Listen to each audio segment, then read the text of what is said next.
Hey there, everyone. Just want to do a quick Facebook Live before I get on the road here to Fresno, and stop by and got my first and, oh, by the way, second cup of coffee in the car here. So just thought I would record a quick Facebook Live. So this one's going to be really, what have I learned after 15 years of just being a buy and hold investor? And then what have I learned in the last year and a half being still buying and holding, right? Still growing that portfolio, but also buying flips and things of that nature. I thought I would share with you the 3 things that I deem are important to be successful in this business long term. The first one is focus.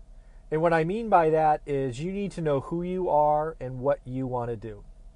For me, in the beginning, that was, okay, I want to be a buy and hold investor. I want to buy 3-bedroom, 2-bath, 2-car garage, single story, 1,300-ish square foot homes. That's what I wanted. I couldn't get distracted by, oh, by the way, there's a deal on a condo or a deal on an apartment building or whatever, right? In the beginning, I had to be focused. Even today, I have to be focused, right? I have to declare when I'm looking at an opportunity, what am I trying to do, right? Is this an owner financing opportunity that I'm looking to add inventory to our portfolio? Is this going to be a flip that I go after and thus have to, put that in that side? You can't be wishy-washy. You can't say, hey, I want to buy a long-term hold, but also maybe want to flip, and maybe I'll lease option and all of that. You have to know what you want to do in this business before you sign the paperwork, in my opinion. It's nice to have multiple exits. All of those things are true, but I believe the greatest success comes in this business with focus. So know what you want to do in this business when you're evaluating a deal. And if you're a full-time employee and you're doing this as a part-time side hustle, I say declare what you are now and just look at that. There are so many opportunities in real estate to make money, to help people, to solve problems, that you can very easily get distracted. Don't do that. So key number 1 is to get focused.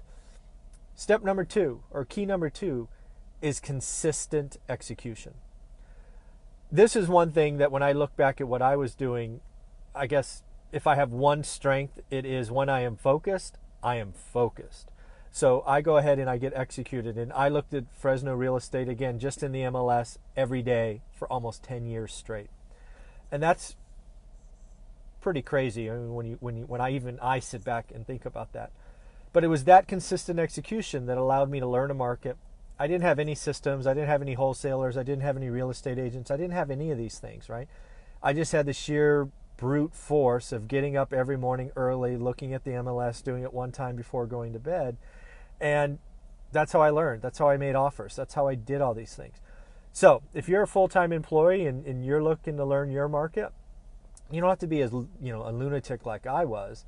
But if you go out and you do whatever it is, if you're driving for dollars on the weekend, if you're looking at the MLS, if you're evaluating out of state, whatever that is for you, make sure you have consistent execution. If you know what you're going to do, to key number 1, go out and execute. Also, don't get distracted, right? If you are like me in the beginning and it's a 3-bedroom, 2-bath, 2-car garage house, single story you wanted, don't waste time on apartments. Don't waste time on condos or land or anything else. You have such small slivers of time. Let's just go after that. If you know what you are in key number 1, key number 2 is consistent execution on that. All right, so number 3, the number 3 key is doing the right thing. This business isn't or should be thought of as scarcity. I know there's a lot of, people out there that kind of treat each deal like its own unique thing. Yes, you can lose deals. I still lose deals today. But I find when you go in with a scarcity mindset and you're kind of like trying to just hide and protect and, not be open, bad things happen. Worst case, your stress level goes up. You miss opportunities. Yeah, you may get that one deal, but you've kind of ruined your reputation for other things. If you're going to be in this business long term, I have found it far more enjoyable and more profitable just to give, right? To be of service, to just be open and just answer questions, right? And do the right thing. Like, for example, I talked about a package deal we're putting together with owner financing. We had a handshake agreement on a certain structure, But after going to see all the properties and sitting down at the kitchen table with the seller, he needed a little bit extra every month in the monthly payment. I could have come back and said, no, we agreed on X, X is this. He probably would have relented, but he would have been upset. I wouldn't have felt good about myself. So I gave him the extra couple $100, even though we'd agreed on a slightly smaller number. Now, I wouldn't have given thousands of dollars, right? That would have been a total deal redone. But if it was $100 or $200 on such a large portfolio, it was the right thing to do. In addition, I've seen the right thing to do when I'm selling properties today, right? If an appraisal comes in light, well, that's on me, right? Lower the price, move forward. Don't be upset. Don't do all these things. So in the end, there are 3 keys to long-term success. 1, be focused. Know what you are, know what you're doing, get after it, right? Don't get distracted. Number 2 is consistent execution. If I had one strength throughout this, that would have been it. I knew what I was doing and I went after it. And then number 3 is do the right thing. Don't have a scarcity mindset, have an abundance mindset. I promise you it's far more enjoyable. Your stress level goes down. You have a lot more fun. And with that, I'm going to get on the road and maybe do another one of these later in the day.